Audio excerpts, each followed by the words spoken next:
Las Fuerzas Armadas de Ucrania avanzan hacia el enemigo a pasos agigantados, según los estándares del Kremlin. Mientras el ejército de Putin lucha durante meses por cada aldea, a nuestros defensores les resulta posible, aparentemente lo imposible. En tan solo un día lograron recuperar nada menos que 3 aldeas ucranianas del ejército ruso. Se trata de la localidad de Sukitskoye y de otras 2 aldeas en la dirección de Pokrovsk, Kucheryov Yar y Uyut.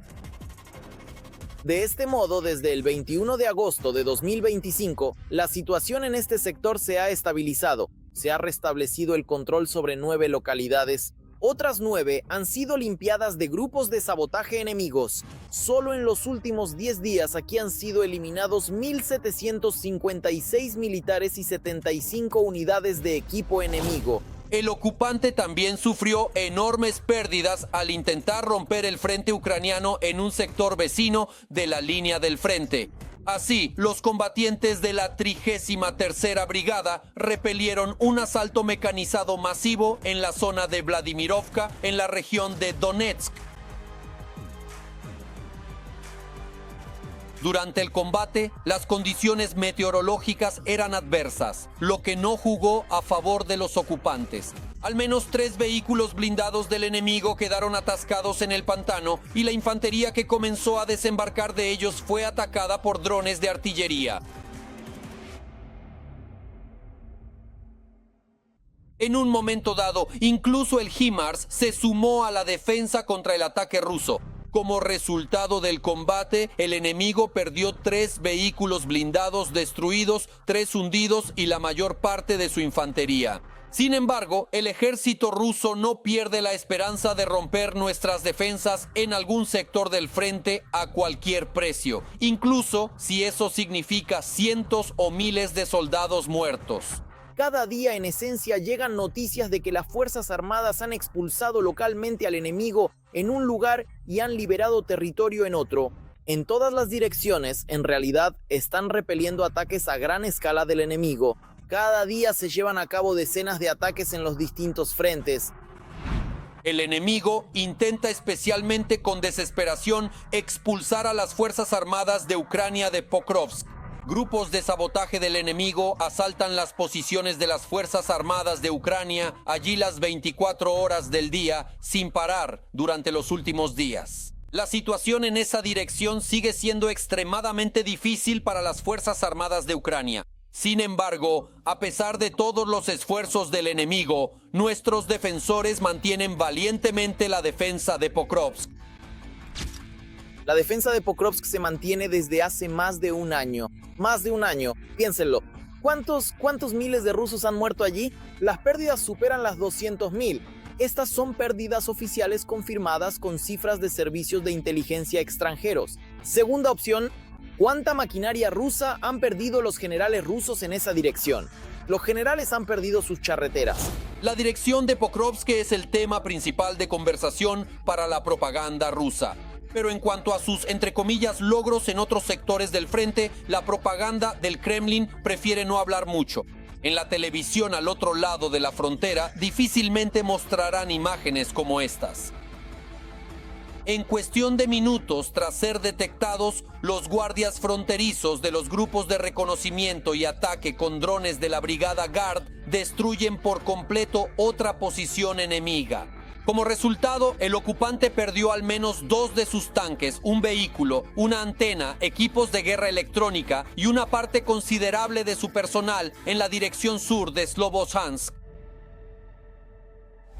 A pesar de todos sus esfuerzos, los rusos no logran obtener ninguna victoria significativa ni en tierra ni en el aire. Lo único en lo que el ocupante realmente destaca es en crear armas de terror masivo contra la población civil. Un claro ejemplo de esto es el ataque bárbaro contra los aerogeneradores cerca de Kramatorsk. Se trata de instalaciones claramente civiles de infraestructura crítica. De este modo, los rusos destruyeron en Kramatorsk la 3ª estación eólica. Antes de esto, los ocupantes atacaron los aerogeneradores el 22 y el 24 de octubre. Los incesantes ataques aéreos contra ciudades ucranianas pueden convertirse en una nueva táctica del Kremlin. Para ello, la Federación Rusa está probando activamente cada vez más tipos nuevos de sus propios drones. Por ejemplo, drones con ala anular.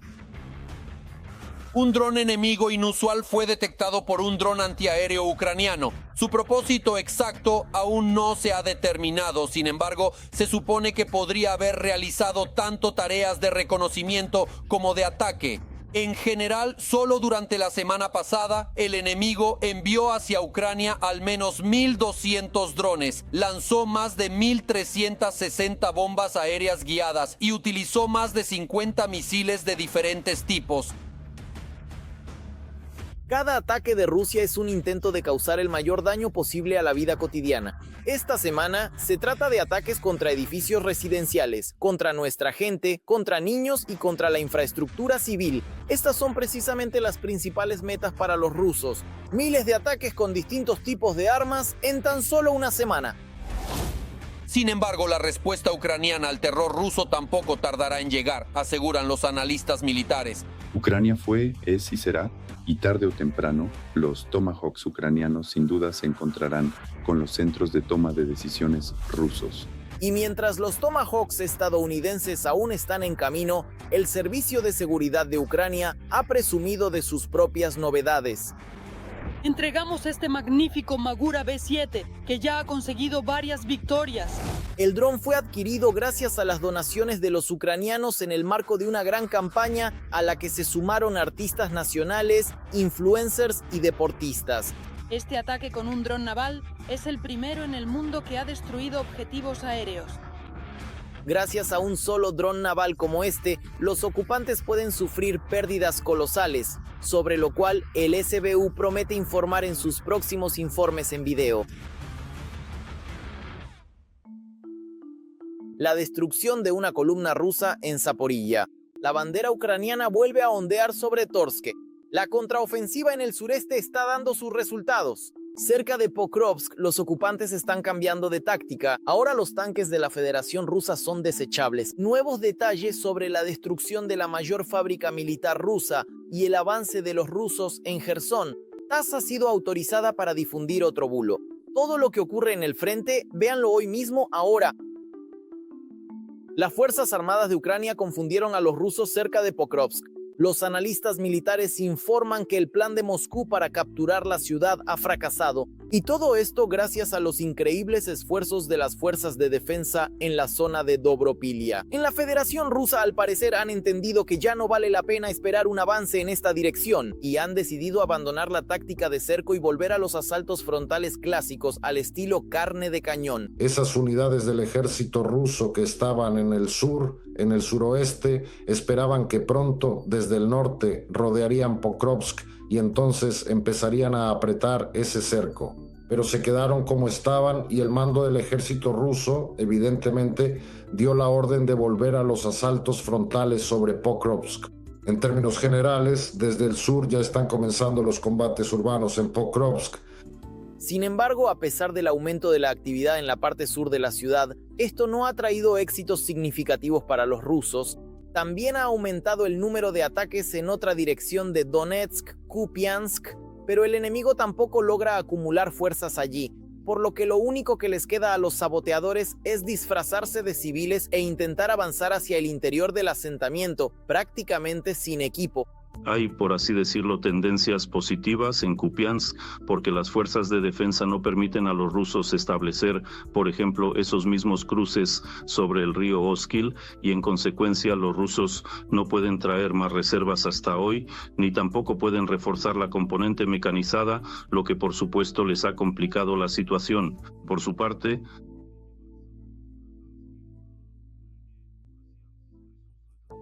La actividad de los rusos en Donetsk, según los expertos, está relacionada con una orden directa de Putin de capturar la región a toda costa antes de la llegada del frío. De hecho, las próximas negociaciones no prometen a Moscú ningún intercambio de territorios ni la entrega voluntaria de la región. La postura clara no era de Gerasimov, sino de Putin. Capturar urgentemente Pokrovsk, tomar Dobropilia y Kostiantynivka y tener la perspectiva de conquistar completamente la región de Donetsk antes del invierno. Por eso, los ataques que se están llevando a cabo ahora tienen como objetivo precisamente crear un puño de ataque y romper la defensa. Una confirmación adicional de que Ucrania no tiene intención de renunciar a la región de Donetsk fue el comunicado del Regimiento de Asalto Independiente de las Fuerzas Armadas de Ucrania, Skelia. En particular, los soldados mostraron cómo limpian de ocupantes la localidad de Torske en la dirección de Lyman. Durante los combates, fueron eliminados alrededor de un centenar de rusos que se habían atrincherado en casas abandonadas. Ahora sobre Torske vuelve a ondear la bandera ucraniana. En estos días, la dirección de Zaporiyia también sigue siendo un punto caliente. Allí, los ocupantes intentaron una vez más romper la línea de defensa utilizando decenas de unidades de blindados pesados. El enemigo intentó realizar un ataque con una columna mecanizada, empleando más de 3 decenas de vehículos blindados pesados. Estamos hablando de Mala Tokmachka. Esto fue, por así decirlo, el apogeo de esta batalla. En consecuencia, allí el enemigo fue repelido. La mayor parte del equipo fue destruido incluso antes de llegar directamente a la línea de enfrentamiento. Pero incluso después de estas noticias, en los próximos meses los rusos no dejarán de intentar usar vehículos pesados en los asaltos, explican los expertos. El caso es que los pequeños grupos de asalto ya no pueden atravesar las zonas de muerte en la línea de defensa. Los motociclistas tampoco funcionan ya. Nuestros operadores de FPV se han acostumbrado a atacar también estos objetivos. La única salida que queda es el blindaje. Utilizan tanques, transportes blindados y vehículos de combate de infantería como si fueran desechables, con tal de avanzar unos cientos de metros o 1 o 2 kilómetros si es que lo logran. Bueno, al menos unos 100 metros. Avanzan para que después la infantería pueda intentar, en un corto sprint, llegar hasta esas zonas donde se están concentrando. Pero incluso sabiendo que junto con la maquinaria los envían solo de ida, los asaltantes rusos obedientemente van al asalto. Como se confirma una vez más, hoy en día todo el modelo de mando de las tropas está orientado a esto. A quien se niega lo fusilan los suyos. En nuestro caso todavía es más o menos tolerable, desde abajo, más adelante. Si alguien intenta huir, lo fusilan de inmediato. Incluso al principio ya nos habíamos hecho amigos, solo era amigo de él, era el más normal. Un poco...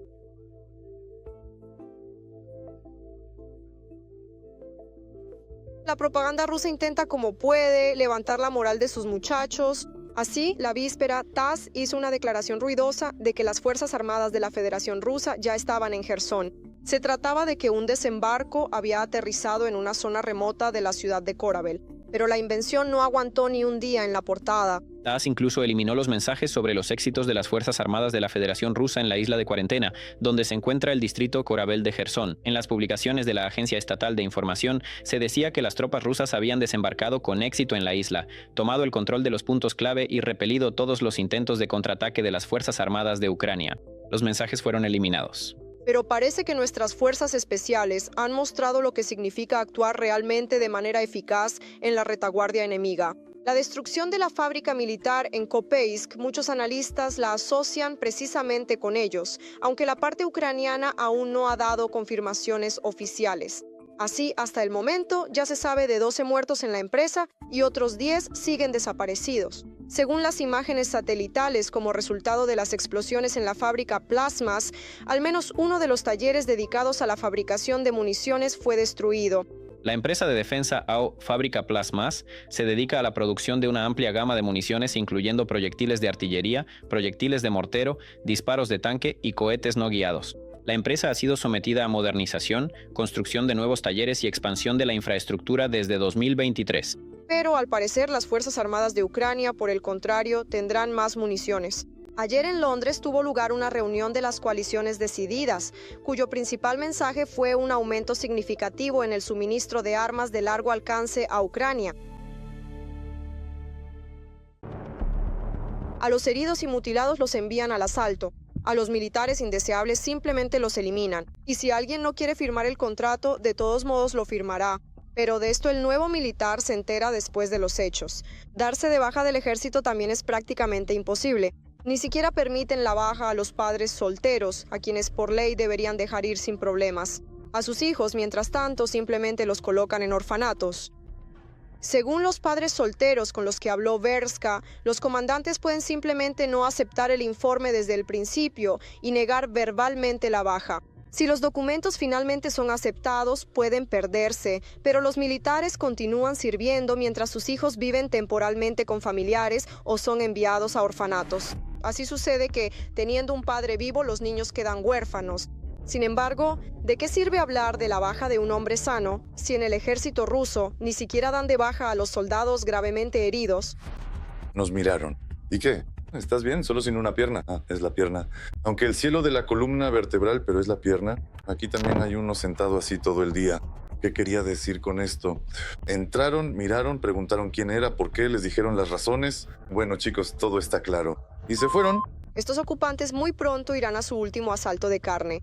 El hecho de que algunos no tengan extremidades no le importa a nadie. Sus comandantes simplemente los usan como carne de cañón desechable. Algunos ocupantes todavía creen que el Estado los ayudará, por eso se quejan ante el defensor del pueblo del Kremlin por la negativa a recibir atención médica o por un mal tratamiento. El número de estas quejas se ha cuadruplicado en 2 años, de 459 a 1976. El esposo de la solicitante, después de recibir tratamiento en un hospital de primera línea, fue enviado a la comisión militar para determinar su aptitud para el servicio militar. Al llegar a la unidad militar para recibir la orden, fue enviado a la comisión militar. Fue enviado al frente. Desde mayo de 2024 figura como desaparecido. Después de las heridas o debido a problemas de salud antiguos, no a todos los combatientes se les concede tiempo para una rehabilitación completa y de calidad. Ocurre que un luchador es enviado más allá de la línea, a pesar de las recomendaciones médicas de continuar el tratamiento y la necesidad de rehabilitación. Como resultado, un soldado termina en el frente siendo físicamente incapaz de realizar misiones de combate. Pero al menos estos fueron al frente por su propia voluntad. Y hay casos en los que hombres rusos se enteran a posteriori de que han cambiado de ocupación. Negro. Reclutaban tipógrafos negros y los convirtieron en traficantes de esclavos. Simplemente estamos participando en un comercio de esclavos al suministrar personas al frente. Todos, sin excepción, se ven afectados. Parálisis cerebral, enfermedad mental, ausencia de extremidades. Todas estas tonterías resultarán muy útiles en el ejército ruso. Las administraciones locales, por supuesto, lo saben todo e incluso fomentan y ayudan. En mi pueblo natal, Kinicherkasy, emborracharon a un joven chico de Siberia. Lo casaron con una mujer de edad avanzada y de conducta libre, de baja responsabilidad social. Lo enviaron al frente, allí murió y ahora ellas reclaman el pago. Sí, como esposa, aunque él ni siquiera la había visto nunca en su vida. Los comandantes pueden ayudar a liquidar a ese soldado ruso. Los ocupantes se quejan de que a los soldados indeseados de la SBO a menudo los envían a asaltos suicidas. Uno de esos roles durante los asaltos militares se llama baliza.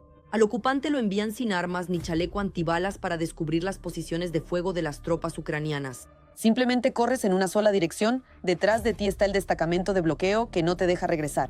Tu única oportunidad de sobrevivir es resultar herido y caer prisionero.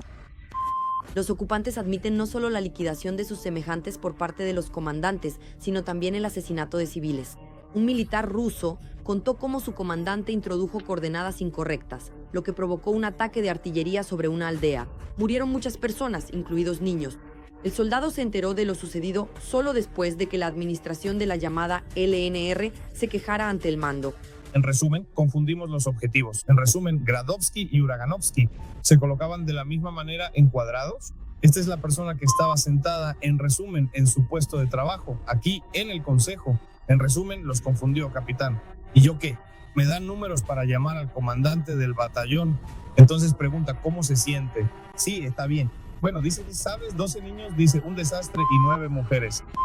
Por supuesto, el incidente fue encubierto y en la televisión rusa informaron que supuestamente había militares ucranianos en ese pueblo. Y estas son historias que se han contado solo en los últimos días.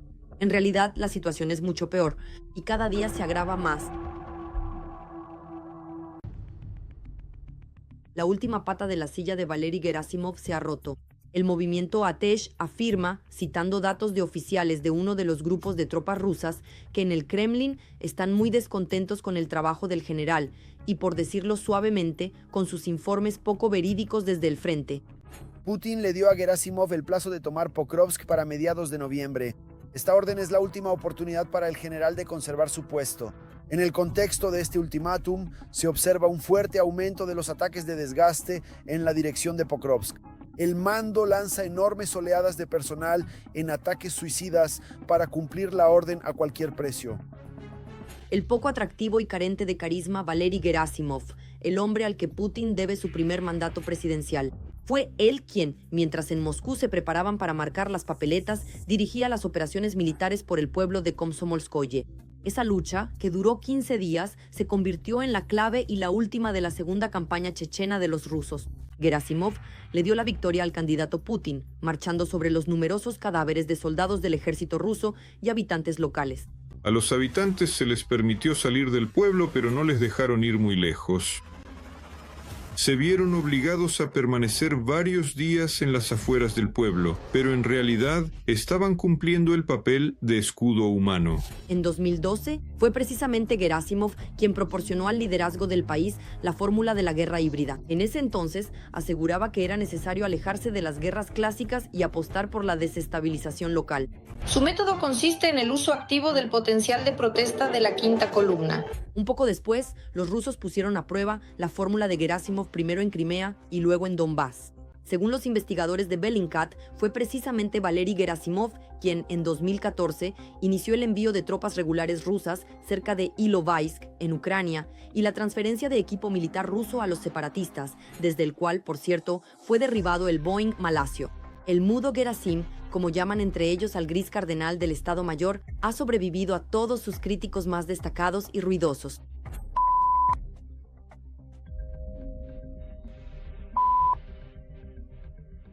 Que se los coman con tripas y todo. Tenemos una escasez sumamente grave de municiones esenciales del 70%. Shoigu, Gerasimov, ¿dónde están las municiones? Prigozhin ha sido volado. Strelkov-Girkin se pudre tras las rejas. Tras el escándalo, fue precisamente gracias a los esfuerzos de Valery Gerasimov que también fue enviado allí el favorito de los setniks rusos, el general Popov. Incluso a Shoigu lo sacaron del Ministerio de Defensa y el mudo Gerasim sigue sentado en su silla, aunque los rumores sobre su destitución se han estado extendiendo activamente desde el verano pasado y ahora supuestamente realmente tienen fundamento. En el lugar de Gerasimov, si fracasa en la toma de Pokrovsk para mediados de noviembre, llegará un tal Viktor Viktorovich Paznikir, quien nació y creció cerca de la ciudad ucraniana de Sumy. Se sabe poco sobre él. Por un decreto cerrado fue condecorado con la Orden de Shukov y en febrero de 2024 recibió el rango de coronel general. Es difícil llamar a este comandante una figura mediática. Su nombre fue mencionado por primera vez en los medios después del inicio de la operación en Siria. El teniente general ocupaba el cargo de primer subdirector del principal departamento operativo del Estado Mayor de las Fuerzas Armadas de la Federación Rusa. Sus ruedas de prensa estaban dedicadas a la situación en torno a Palmira y Alepo. Además, Poznikir hablaba sobre el trabajo de la policía militar rusa en Oriente Medio y criticaba la presencia de las fuerzas navales estadounidenses en la región. Causó gran repercusión la declaración del teniente general sobre los planes de Estados Unidos para desarrollar un sistema global de defensa antimisiles. En la Conferencia de Seguridad Internacional de Moscú, Poznikir calificó a Washington como un probable adversario de Moscú. Para superar la defensa antimisiles, Viktor Viktorovich proponía utilizar los sistemas Sarmat y Avangard. Aún se desconoce si Gerasimov podrá volver a burlar a sus adversarios y mantenerse en su puesto. Los ocupantes llevaban reuniendo tropas en la dirección de Pokrovsk desde el verano y tanteaban los puntos débiles en la defensa ucraniana. A su favor están los enormes recursos de Rusia, que no escatiman para alcanzar sus objetivos, y la gran cantidad de aventureros que se dejaron seducir por el contrato y el nuevo estatus de héroe. Y Pokrovsk, en 2025, podría convertirse en una batalla importante y clave, como en su momento lo fue la aldea chechena de Komsomolskoye. Personas, mis paisanos, y todos ellos podrían estar ahora caminando, conversando, hablando, haciendo cosas cotidianas. Podrían haber tenido más hijos. En general, podrían haber aportado un verdadero beneficio a sus conciudadanos. Más de 1 millón de bajas en el ejército ruso desde 2022. Los cementerios están llenos, los pagos por contrato se han reducido y los comandantes roban el dinero destinado a los funerales. En los últimos 2 años, la cantidad de contratos firmados en la Federación Rusa ha caído a su mínimo. Pokrovsk lleva ya 1 año siendo asaltada. pagando un precio enorme en pérdidas. ¿De dónde sacan a nuevas personas para la guerra de Putin? En Rusia se ha revelado un esquema de movilización encubierta. El Ministerio de Defensa de la Federación Rusa ha tomado medidas extremas, enviando a los jóvenes a morir. Nosotros firmamos el contrato el 5 de julio de 2025 bajo presión psicológica del subteniente Darshev. Fue él quien nos intimidó, diciendo que si nos quedábamos en el servicio militar obligatorio, nos enviarían a Kursk y que en Kursk, si envían a la gente, a los reclutas, de cada 100% solo regresan el 70% y el 30% muere allí. El servicio militar obligatorio es una movilización encubierta. En Rusia, los reclutas son una fuerza clave que las autoridades envían a la llamada Operación Militar Especial. Hay personas de mi leva, mis amigos, que resultaron heridos, conmocionados, asesinados. A algunos les volaron la cabeza con esquirlas. Siguen ocurriendo casos de reclutas obligados a firmar contratos militares. Uno de ellos fue Andrei Smirnov. La 50ª Brigada Ferroviaria Independiente declara que no quiere firmar un contrato militar. Si aparece un contrato firmado, lo hicieron bajo una intensa presión psicológica o física o mediante algún tipo de engaño. A su tarjeta bancaria le ingresaron 195,000 rublos. Resultó que este era el primer pago por el contrato que, como se descubrió, fue tramitado a su nombre. El propio documento, afirma Smirnov, está escrito a mano y firmado por otra persona. Otros jóvenes no soportan la presión psicológica de los comandantes, quienes los convencen de aceptar ir a la guerra en lugar de regresar a casa con sus familias. Dijo que, al final, nadie me estará esperando en casa. Todos mis amigos desaparecerán. Mis padres, al contrario, me enviarán a trabajar. Nadie estará allí para protegerme ni se preocupará realmente por mí, que tampoco le importaré a nadie. A ellos los golpean, los privan de sueño y de comunicación con sus seres queridos. En algunos casos, incluso dispararon con armas neumáticas a quienes no estaban de acuerdo. Firman contratos por los reclutas sin decírselo a ellos. Ya formalmente, en calidad de militares contratados oficiales, los envían a la guerra. No lo digo sin fundamento. Este año hubo un gran escándalo en Chebarkul. Es una unidad militar conocida en la región de Chelyabinsk, donde la propia fiscalía, bajo la presión de las denuncias de los familiares, ocultó y reconoció que hubo falsificaciones por parte del mando para firmar contratos.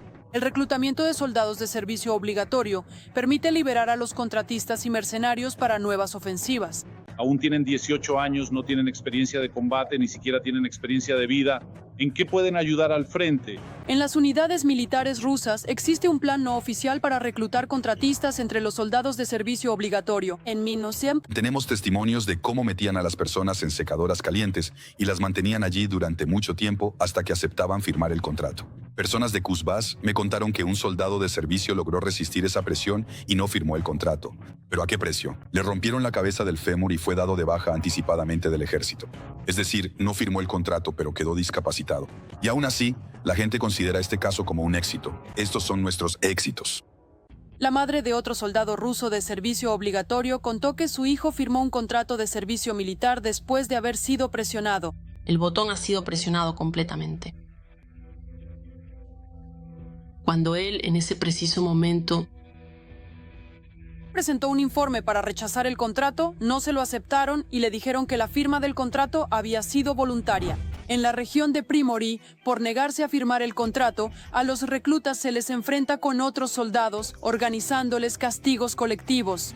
A un soldado que cumplía el servicio militar obligatorio, lo obligaron a firmar el contrato mediante coacción y presión moral y psicológica. El chico no quiere ir, lo enviarán a la Operación Militar Especial. El chico tiene solo 18 años, nada más, y no firmó voluntariamente.